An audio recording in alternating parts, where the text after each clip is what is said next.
Bueno, vamos regresando. Mientras tanto sigo admitiendo compañeros de ustedes, lleno un poquito el hueco hasta que ingresen todo lo que estábamos antes. A ver, ¿por qué el énfasis esto entre la calidad del argumento? Digo, yo no sé si a ustedes les pasa, a mí me pasa muy seguido cuando se lee alguna nota de diario, alguna nota de economía, de alguno de estos economistas que son más mediáticos que, que académicos, digo, no despectivamente, el trabajo de hacer difusión en los medios es sumamente complicado, pero lo cierto es que alguien que es especialista en un tema se dedica a ese tema y no a comunicarlo, porque digo, tiene un nivel de sofisticación muy alto y falla mucho en ser un buen comunicador. Y los que son buenos comunicadores a veces terminan opinando de prácticamente cualquier cosa, porque también es un medio de vida, digo, si supones cierta racionalidad en su comportamiento, digo, su objetivo es maximizar cierto ingreso, digo, estoy jugando un poco con las ideas y por lo tanto a lo mejor están flojos de papeles en lo que están diciendo. Entonces a veces ves algunas notas de diario y lo que se pegan son unos saltos lógicos terribles. Sí, el que es más liberal le pega al Estado y en algún momento hay un salto lógico terrible y lo mismo pasa con otras notas, ponele notas que puedes llegar a ver en el cronista comercial. Y lo mismo pasa cuando lees el página, que son más estatistas y le pegan al mercado y también tenés unos saltos lógicos, decir, ¿de dónde salió esto? ¿Cómo llegaste tan rápido a esto y no tuviste en cuenta esto y lo otro? Entonces, eh, de ahí es que viene un poco el énfasis en ir construyendo pasito a pasito, que es lo que uno hace. Después cada uno hará con su carrera lo que quiera, pero bueno, a la hora de explicar hay que ir pasito a pasito bien sólido, digamos. Sobre todo cuando tengan que hacer la tesina, digo. Eh, Qué sé yo he visto tesinas en donde hay un cuadro descriptivo. Estoy cenando un poquito de tiempo hasta que termine de entrar todo, ¿sí? Pero les doy un ejemplo concreto. Hay un cuadro descriptivo, ¿no? Y cuando vos describís algo, no podés adjudicar causalidad. Ejemplo típico, polémico lo que voy a decir, pero entiéndanme, es por la calidad del argumento, no por una cuestión valorativa. Vos podés tener el promedio de ingresos por decil controlado por género, ¿sí? Hombre y mujer. Entonces, generalmente hombre te da mayor que mujer, ¿sí? Entonces, eso es un cuadro descriptivo y es un indicio de que hay una brecha salarial por género, ¿sí? Pero bajo ningún punto de vista metodológico eso es causalidad. ¿Sí? No puedes atribuir causalidad. O sea, ¿por qué? Porque te falta toda la herramienta para poder atribuir causalidad. Lo cual no quiere decir que la conclusión sea errónea, no. A lo mejor es cierto, lo más probable es que sea cierto, pero el método que vos hiciste no corresponde con la conclusión que vos estás abordando, ¿se entiende? ¿Sí? Entonces, a veces hay que ir construyendo todo y en esa construcción uno se da cuenta que sabe muy poco y que es preferible ser un poco más honesto y modesto y tener una buena conclusión a, a tener una interpretación que no se puede sustentar, ¿sí? Por más de que intuitivamente, que la intuición sea correcta eh, y que sea acorde a la literatura, pero no podés dar ese salto lógico, ¿me explico? A ver, acá me dice María Belén, profe, ¿por qué no tenemos una materia tipo lógica? Y aún en metodología no vemos mucho de lógica formal. No tengo idea, no tengo idea. A ver, la construcción de un modelo, el andamiaje es matemático, ¿sí? Y hay que ser cuidadoso en ese andamiaje porque vieron que van quedando cosas en el camino, cosas que además existen, ¿sí? Adicciones, por ejemplo, existen. Y bueno, con este andamiaje no hay forma, por definición, no hay forma de dar cuenta. Eh, pero a lo que voy, este andamiaje es de carácter lógico. Es una lógica formal de carácter matemático, no tenemos, bueno, un poco las relaciones de preferencias que veíamos son mucho más parecidas a cuestiones de lógica formal. Pero cuando hacemos modelos estamos viendo una construcción lógica que siempre tenemos que ir haciendo el juego hasta qué punto estamos hablando de matemática y hasta qué punto estamos hablando de economía. ¿No? La matemática para nosotros es una herramienta sumamente importante porque nos ayuda a pensar eh, y nos ayuda a contemplar todas las opciones, condicionar al modelo que estamos viendo y por lo tanto nos evita sesgarnos si lo hacemos bien, aún en contra de nuestras propias valoraciones. Eso es lo que tiene de importante. Digo, aún cuando vos tengas determinada valoración, digo, si vos tenés un buen andamiaje matemático, y bueno, si da esto, lo tenés que considerar. Ahora, ¿por qué no hay una lógica? No sé, no sé si correspondía dar una materia de lógica. Yo en mis años mozos, un poco por hobby, un poco porque me gusta, cursé filosofía, vi lógica en humanidades y no tiene nada que ver. O sea, obviamente hay cosas que se relacionan, pero hay cosas que no, digo, yo creo que con modelos están bien, y ¿por qué no en metodología? No tengo idea qué dan en metodología.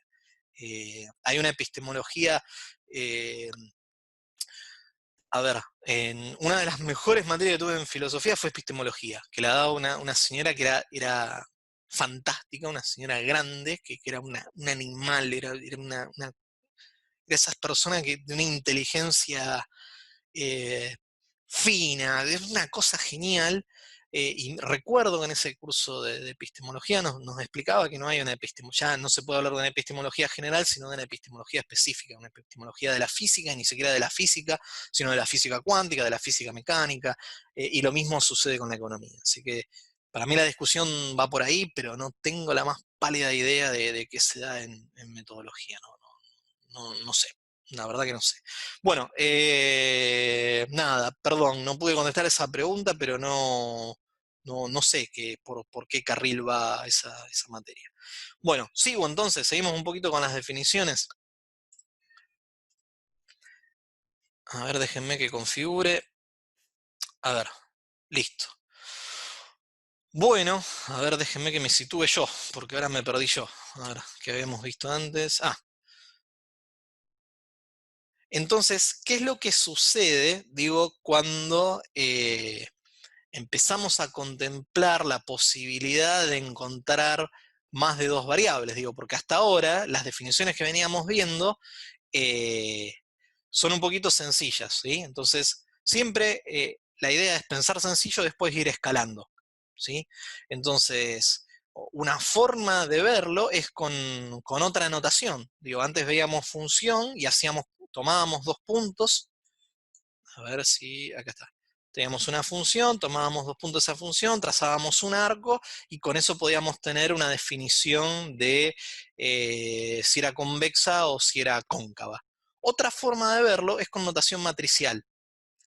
Y lo que tiene de interesante la notación matricial es que es escalable a n variables. ¿Por qué? Porque si yo acá pongo, ahora si mi dibujo fuera uno del estilo así, ya con tres variables, obviamente ya no tendría una curva, la función sería una especie de plano que se ovala, como una especie de pelota cortada en el medio, y ni hablar si tuviera cuatro variables que ya no tienen representación en nuestro espacio, porque nosotros somos tridimensionales. Por lo tanto, es interesante empezar a crear el terreno de demostración para poder escalar el mismo concepto, porque es exactamente el mismo concepto, pero ya para n variables. Pero antes de arrancar con n variables, empecemos con lo más sencillo, con dos variables, ¿sí?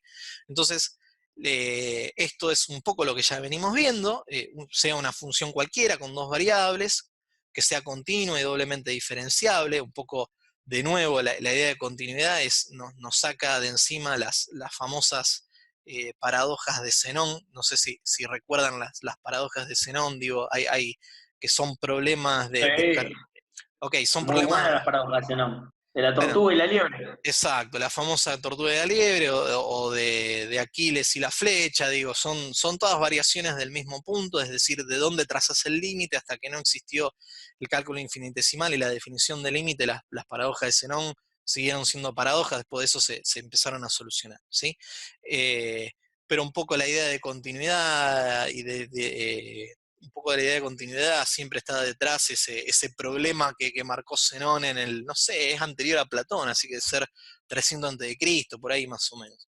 Eh, y la pregunta es, bueno, mirá, voy a pasar a notación matricial, y la idea es muy sencilla, digo, es cómo puedo saber si esta función es convexa. Y la idea es, bueno, si la segunda derivada es mayor que cero, me va a dar convexa. A ver, déjenme que ponga el resaltador. Si la segunda derivada es mayor que 0 me va a dar convexa, y si es menor que 0 me va a dar cóncava. Ahora, esto es sencillamente poner nombres, pero no es explicar nada. Digo, tratemos de explicarlo. ¿Qué es lo que tendríamos que explicar? Déjenme, vamos a cambiar color para que se entienda. Imagínense, a ver, esto lo tendría. Imagínense que yo estoy en una colina, ¿sí? Y estoy en el punto más alto de la colina, ¿sí? Si yo veo esto mismo de arriba, yo veo esta colina de arriba, esa colina tiene como distintos niveles, ¿sí?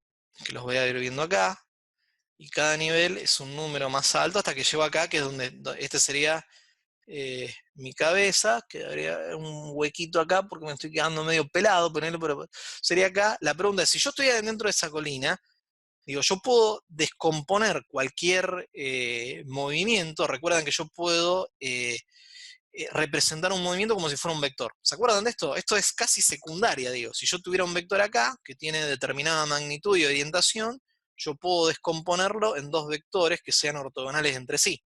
¿Sí? Entonces, si yo pudiera descomponer cualquier paso que yo diera desde el punto más alto de la colina, digo, sería un cambio. Por eso es una derivada. ¿Estamos de acuerdo? Supónganse que el paso sería un paso X. Digo, si yo me voy para acá, es decir, si yo me voy para acá, la pregunta es, el signo de esta derivada, considerando el valor de los niveles, digo, esto es un valor bajo, supónganse que esto es 1, 2 y acá estuviera 3. El signo de la derivada, ¿qué signo debería tener? Si yo estoy en lo más alto. ¿Estoy bajando o estoy Negativo. subiendo? Negativo, porque estoy bajando. ¿Sí? Entonces la intuición, si bien esto suele parecer un poco complicado a veces, sobre todo si no se acuerdan mucho de esto, pero la intuición es esta. Digo, a ver, tengo una función y tengo que determinar si estoy en un máximo o en un mínimo local. Y si estoy en un mínimo, voy a estar en una especie de valle, por lo tanto, si yo fuera un tipito y tuviera que caminar por esta función, cualquier paso que dé tiene que ser un paso que me sube de nivel, por lo tanto, tiene que ser el resultado del cambio, la segunda derivada es el cambio del cambio, ¿sí? Entonces, el resultado de ese cambio tiene que ser positivo, y por el contrario, si estoy en el pico de, ¿cómo se llama? De una montaña y me muevo para cualquier lado, me muevo para acá, me muevo para acá, me muevo para acá, para cualquier lado.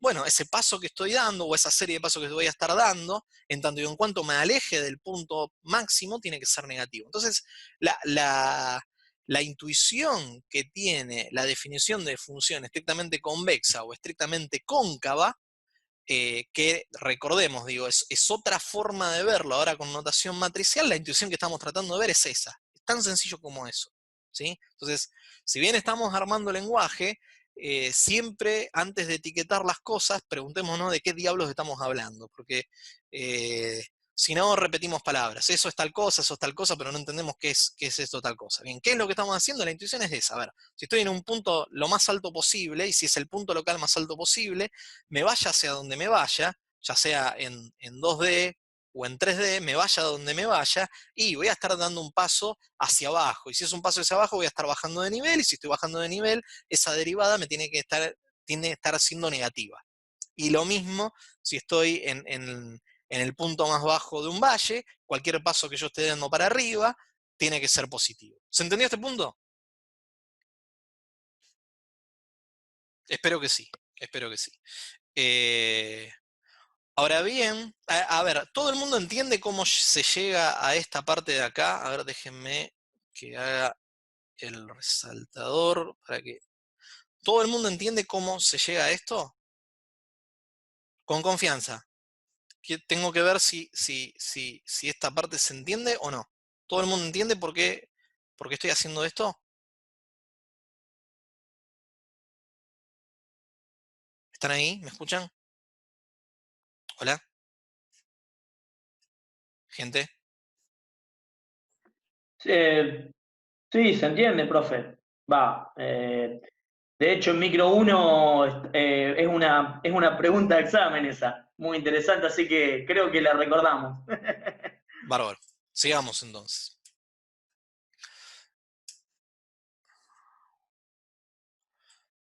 A ver, acá hay algo en el chat, déjenme ver para ver si es cóncava o convexa, se entiende, listo, perfecto. Perfecto. Bueno, uno de los problemas que en la definición anterior, cuando tenemos definiciones estrictas, es que podría ser de que si yo puedo descomponer un determinado movimiento en sus componentes ortogonales, podría ser de que alguno de estos fuera, digo, si esto fuera X y eso fuera Y, en este caso tanto X como Y son positivas, pero podría ser de que el movimiento que esté viendo sea así, por lo tanto, si es así, la derivada de X sería 0. En la definición anterior no contempla esta situación. Por eso uno relaja y en vez de decir estrictamente convexa, es convexa cuando además admite que al menos que, que haya posibilidades de que alguna de las derivadas de las variables que estamos contemplando sean iguales a 0. ¿Sí? Que sería el caso, por ejemplo, de esto cuando tengo en 2D. Digo, acá tendría una variación de x0 positiva, pero sigue estando en el mismo nivel de y, por lo tanto la derivada de y es igual a 0. ¿Sí? Entonces, la diferencia entre función estrictamente convexa y estrictamente cóncava, con convexa y cóncava, es que relajo un poco más el supuesto y admito que no haya variaciones en alguno de estos bienes o en alguna de estas variables. Podría ser que variaciones en el consumo de un bien no afecten el consumo de otro bien. Digo, la intuición económica va por ahí. Eh, Podría ser que yo aumente la cantidad de comida, eh, pero no se ve afectada por eso la cantidad de servicio de transporte que tomo por mes condicional a cierta regularidad. Punto. ¿Sí? Sigo entonces. Ahora, lo prometido es deuda. Es qué sucede cuando se tiene más de dos variables, es decir, por eso es que estábamos montando, digamos, la cuestión matricial y básicamente, digo, cuando tenemos dos variables, lo que tenemos es una doble sumatoria eh, que se puede descomponer de esta forma. A ver, para hacerlo más sencillo, digo, a ver, ustedes tenían en la... para, esto me va a quedar un poco chiquito acá, a ver si lo... No, no lo puedo borrar. Déjenme que lo haga abajo, porque si no, no lo voy a poder hacer. Sosteníamos en la filmina anterior una cosa así, a ver si esto sería 1, 1. No, para, esto no va acá, esto va acá. Ahí va. Recuerdan que por el teorema de Young, 1, 2 es igual a 2, 1, de manera que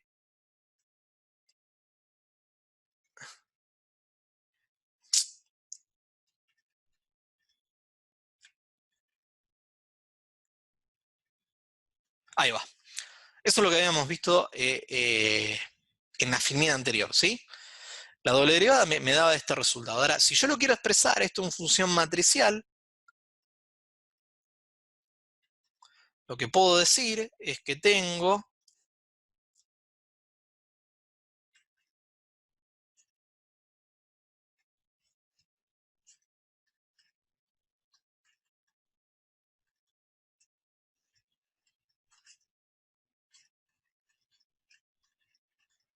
que es básicamente lo mismo, nada más que ya siendo explícita la matriz, ¿sí?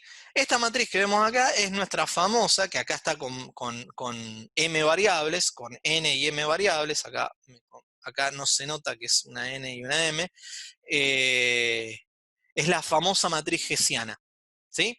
Entonces, esta filmina sirve para entender de dónde viene esto, pero digo que esto es una forma de expresarlo, esta sería otra forma de expresarlo. Obviamente, a la hora de cálculo, es mucho más ordenada la forma matricial, digo, por lo menos para mí, a ver, depende de los gustos de cada uno, pero fíjense que esto lo que estamos haciendo es exactamente esto de acá, ¿sí? Acá nada más que esto es el gradiente, pero es básicamente lo mismo. ¿Por qué expresé esto? Porque Ahora, si quiero sumar más de dos variables, tengo que tener alguna condición que me explique de nuevo cuándo va a ser cóncava y cuándo va a ser convexa. Suponiendo que cuando es convexa estamos determinando, ¿cómo se llama? Un mínimo, y cuando es cóncava estamos determinando un máximo, ¿sí? Y fíjense que eh, la definición sigue siendo lo mismo. Digo, si es convexa, lo que me está diciendo es, mira, si se te da todo esto, que es la reexpresión de lo que vimos anteriormente, es lo mismo que estar en la parte más baja de un valle, y cualquier movimiento que yo haga, cualquier derivada que yo haga, me tiene que estar dando positiva, y lo mismo si estaba en la punta de una montaña con la concavidad. Es decir, lo único que hicimos fue reescribir exactamente la misma definición en notación matricial para convexidad y concavidad, eh, estricta y no estricta, ¿sí? Pero es básicamente lo mismo. Ahora, la pregunta que uno se tiene que hacer es, che, mirá, ya sé esto, hice una reescritura, ¿qué es lo que me determina que esto sea positivo o negativo? ¿Sí? Este es el problema. Y bueno, a ver, las derivadas de consumo, por definición te tendrían que estar, porque además son al cuadrado, y esto es notación matricial, pero si yo multiplico esto por esto, me va a estar dando esto de acá.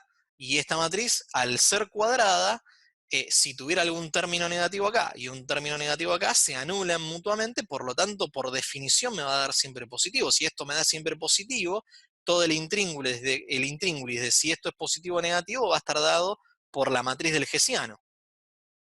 Entonces, veamos un poco qué condiciones tiene que cumplir la matriz del Hessiano para que se cumpla. Y la condición es que hay que apuntar a los determinantes del menor principal, ¿sí? ¿Ustedes se acuerdan más o menos en qué, en el signo del menor del principal? ¿Ustedes se acuerdan más o menos qué significa esto? Recuerdan que para calcular el determinante, por eso están con estas barras horizontales, cuando uno calcula el determinante, supónganse esto acá, lo que tiene es que esto es muy sencillo. El determinante es el primer término, el 1, 1. El determinante, cuando estamos contemplando dos variables, era muy sencillo. Era el producto de F1 por F22 menos el producto de 1,2 por F2,1. Digo, hasta acá está todo bien, es muy sencillo ver si esto es positivo o negativo. El problema es cuando sigo escalando y me voy a tres variables, es, che, a ver, ¿cómo hago con esto? ¿Sí? Entonces ahí necesito tener algo más de precisión. Por lo demás, la forma de hacerlo, por lo menos la que más me gusta a mí, hay algunos que lo que hacen es apilar el determinante, ir haciendo, no me acuerdo cómo se llama el método, que era haciendo por las diagonales las multiplicaciones por la diagonal principal, y después restaban por la otra Arrow era, diagonal. ¿no? Exacto, exacto. A mí no me gusta eso, a mí me gusta la deconstrucción de Laplace, que es básicamente tomo una diagonal de referencia o una columna de referencia, y lo que voy trabajando es tomo ese factor y lo multiplico por el determinante. En este caso sería, digo, a ver, déjenme que cambie de color porque si no esto va a ser más confundirlos que otra cosa. Digo, vos elegís, perdón, resaltador. Digo, si yo elijo este de acá, anulo, me quedo con esto de acá, de manera que acá me quedaría F22 hasta Fn2, Fn, Fm, acá hay un typo. No, no es un typo, perdón. F1n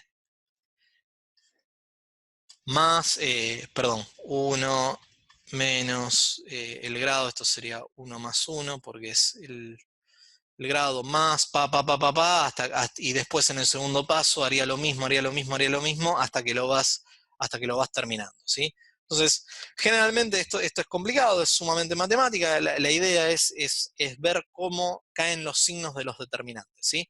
y no nos movemos generalmente tampoco nos movemos de un espacio de dos variables, de manera que esto es sencillamente para que ustedes tengan la noción de cómo se puede escalar a más de dos variables. Entonces, entendido eso, vamos a ver que una matriz hessiana se define positiva, obviamente en el espacio de R que estemos contemplando, y si cada uno de los determinantes, digo, el que corresponde al primero, que sería en este caso 1, 1,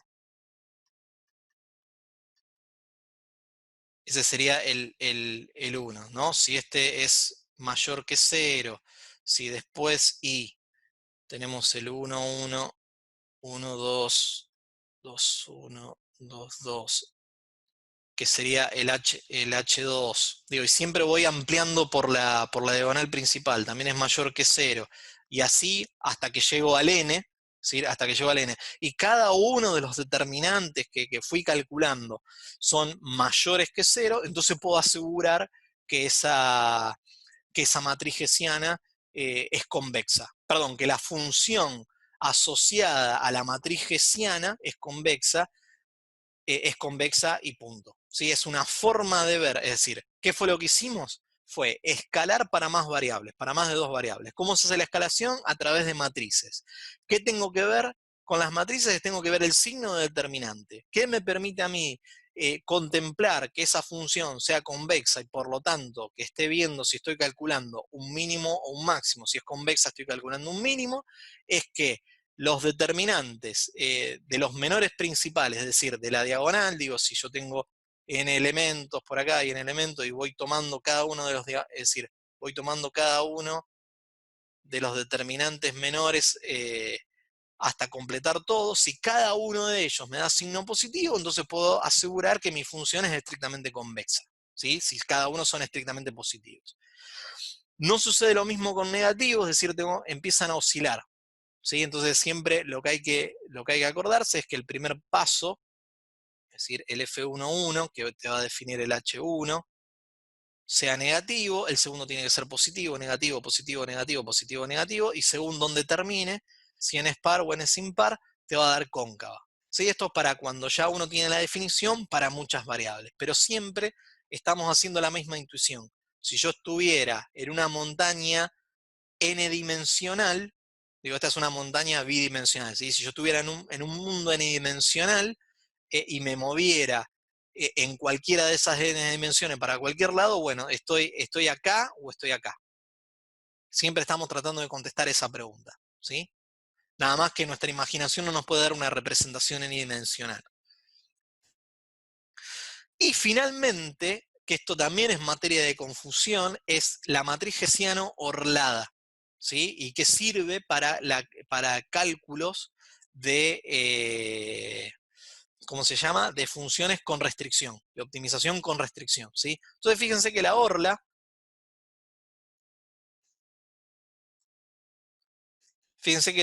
es una función, es otra función que se pone tanto en, ¿cómo se llama?, en fila como en columna, y esta de acá, esta que queda dentro de este espacio, sería la hessiana anterior, y la orla corresponde a otra función, que en el caso, cuando lo pasamos, traducimos este ejemplo a un ejemplo económico, pasa a ser nuestra restricción, ¿sí? Entonces, ese es el punto, digo, ampliamos la matriz, porque de esa forma ampliamos no solamente las posibles combinaciones de optimización que tenemos dentro del enfoque de preferencias pasado por una función de utilidad, etcétera, etcétera, sino que ahora todo eso lo estamos viendo dentro de la hessiana, pero ahora además le pusimos un techo, le pusimos una restricción o un piso, ¿sí? Y esa restricción te la va a estar dando cierta restricción presupuestaria cuando estamos hablando de un problema económico. ¿Bien? Entonces eso es lo que le da la orla, y al poner la orla tenemos que redefinir los conceptos de convexo y cóncavo tal como los veníamos viendo anteriormente, porque obviamente lo que estamos viendo ahí cambió. Entonces, lo que sucede, fíjense que en el hessiano, lo que sucede es que uno invierte la lógica, ¿sí? Va a ser cuasi cóncava, y va a ser cuasi cóncava porque ahora no solamente estoy incorporando la información de la función que estoy determinando, sino que también estoy incorporando la función con la orla de hasta dónde está mi conjunto presupuestario, hasta dónde está acotado. En este caso, en una decisión de consumo, pero lo mismo podría aplicar en una decisión de producción, ¿sí? Entonces, dado que con la orla agregué mayor información, que es esta que acabo de rayar acá, la definición pasa a ser de cuasi concavidad o de cuasi convexidad, porque ahora, dependiendo de lo que estoy haciendo, si estoy maximizando un punto, lo estoy maximizando, tengo que ver cuál es el mejor conjunto de puntos. Por eso recuerden la definición anterior, cuando la repasen, cuál es el mejor conjunto de puntos dado el objetivo, la función objetivo y lo que estoy buscando determinar de esa función objetivo, es decir, si es maximización o minimización. Entonces tengo que sumar esa información, y como sumo esa información es un mejor conjunto de puntos, por lo tanto ahora la definición es cuasi, ¿sí? Entonces es una reminiscencia de nuevo de la definición anterior. Era una perfecta lógica entre esto porque sumé esta información, ¿sí? En términos más memorísticos, más operativos, fíjense que lo que cambia es la lógica, ¿sí? Antes me oscilaba cuando era, eh, ¿cómo se llama? Me oscilaba con concavidad, pero arrancaba con un negativo, ahora me arranca con un positivo, y antes, para que sea estrictamente convexa, tenían que ser todos positivos, y ahora la lógica me determina que tengan que ser estrictamente negativos cada uno de los determinantes principales perdón, de los determinantes de los menores principales de la matriz hessiana orlada de referencia, ¿sí? Acá hay un typo y acá hay un typo. ¿Estamos de acuerdo? ¿Sí? Entonces, cuando incorporo la restricción, me cambia la lógica. Para cuasi concavidad, lo mismo que en concavidad me oscilan, pero ahora me cambia. Como empezamos con negativo, ahora empieza con positivo, y con convexidad me cambia la lógica, antes era siempre positivo, ahora es siempre negativo. Esto es regla memotécnica, pero en definitiva, la intuición es, che, mira, estamos haciendo lo mismo que antes, pero ahora tengo una restricción. Es decir, en este caso, si tomo el ejemplo de la montaña, es hasta dónde tengo aire. ¿Sí? Yo puedo llegar, supónganse que este es un máximo local, pero digo, a lo mejor tengo otro máximo por acá, pero la verdad que mi restricción está en donde puedo respirar es acá, esto es inalcanzable. Es una canasta de bienes que no puedo llegar porque no me puedo comprar un Ferrari, no me puedo comprar esto, no me puedo comprar lo otro, por lo tanto mi máximo pasa a ser, ese máximo local pasa a ser mi máximo, que va a estar determinado por la restricción que yo voy a estar poniendo. En este ejemplo barato que les estoy poniendo es cuánto oxígeno tengo disponible. Horrible ejemplo, pero espero que se entienda. Entonces, una vez que ya entendí esto, ahora sí, finalmente puedo ver el problema de condición de primer y de segundo orden para restricción con dos variables, y después vamos a ver con n variables. Esto ustedes ya lo saben, tengo que maximizar una función objetivo sujeto a una restricción, ¿sí?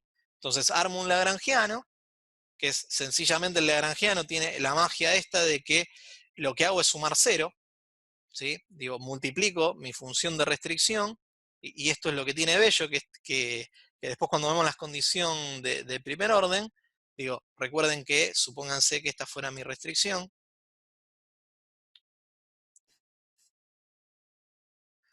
cuando lo meto acá, yo lo que hago es poner lo cual, si esto es igual a esto no puede ser igual a otra cosa que sea cero, y esto es lo que tiene lindo por lo potente que es y por lo elegante que es la solución que da Lagrange, porque Lagrange era extremadamente titánico pensando, lo único que está haciendo es sumar cero, ¿sí? Es fantástico como solución, ¿sí? Entonces, armo el lagrangiano, y ahora sí, nosotros sabemos que por condiciones de primer orden, digo, para saber que estoy en un punto tal que sea estable y que sea un máximo o un mínimo, las condiciones de primer orden, derivando la función de Lagrange por cada una de las variables que tengo disponibles, se tiene que igualar a cero, y las condiciones de segundo orden con restricción, fíjense que la orla la puedo poner eh, en la primera columna y en la primera fila, o en la última columna y en la última fila, es exactamente lo mismo. Y fíjense que lo que hago es de nuevo, es la doble derivada, digo, vuelvo a derivar acá f1 por x1 y me da este resultado acá. Vuelvo a derivar esta parte de acá por x2 y me da este resultado de acá. Derivo esta parte de acá, o sea, todo el término, ¿no? Todo el término. De nuevo por x2 y me da este resultado de acá, y derivo de nuevo y me da este. Digo, es una doble derivada. O sea, estamos siempre estamos haciendo lo mismo, nada más que con otra anotación, pero estamos siempre haciendo lo mismo. Y después pongo la restricción acá. ¿Sí? Entonces, por lo que ya vimos, resuelvo esa determinante. Resuelvo determinante y cuando tengo solamente dos variables, y esto es un poco la regla memotécnica que ustedes van a ver, porque en general no utilizamos tres variables, digo, cuando tenés una matriz orlada, te va a dar un máximo cuando es positivo y te va a dar un mínimo cuando es negativo. ¿Sí? Si lo quiero ampliar para además de dos variables, de nuevo tenemos que contemplar cómo van oscilando, si tomo la diferencia anterior, cómo van oscilando, ¿cómo se llama? Los signos de los principales, los signos menores de los principales, ¿sí? Y con eso más o menos tenemos un recorrido de las definiciones que ustedes tienen que tener en cuenta para ver cómo llegar a las condiciones de segundo orden. O sea, en términos muy parsimoniosos, y es racional ser parsimonioso, ustedes deberían saberse esto. Y deberían saberse, a la hora de determinar las condiciones de segundo orden, deberían memorizarse eso y saber exactamente qué estamos hablando con matriz gaussiana orlada y cómo sacar el determinante, y con eso podrían dar la solución. Más allá de eso, tienen que saber de dónde vienen, cómo ir conectando cada una de las cosas, ¿sí?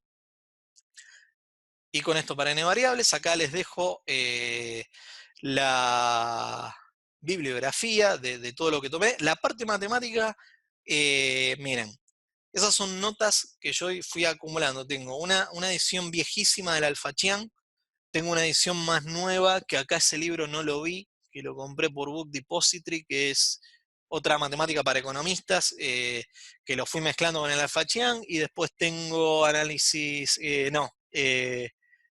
otra matemática para economistas que es el Bloom, y fui mezclando las cosas hasta sacar algo que me resultara a mí coherente. Así que las cuestiones de matemática sencillamente tómenlas de acá, porque era un pedacito de esto, un pedacito del otro, un pedacito de esto, no había algo que me cerrara, entonces fui juntando las partes hasta que me dio este resultado, con el cual estoy bastante conforme, pero salen de 3 libros de matemática para economistas, no tienen el más mínimo sentido que se pongan hurgar ahí.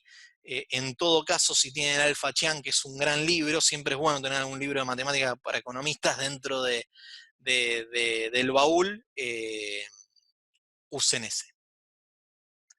Bueno, y ahí muchas gracias y dejo de compartir. Ok, me dice que falta 1 minuto, ¿sí? ¿Siguen ahí? Si siguen ahí, cortamos ahora y volvemos de nuevo dentro de 10 minutos y despejamos dudas, comentarios, un poco lo que hemos visto. 10 minutos para que renderice el video, así después lo subo. ¿Estamos de acuerdo? Corto, son y 26 a las y 36 de nuevo. Y ya terminamos.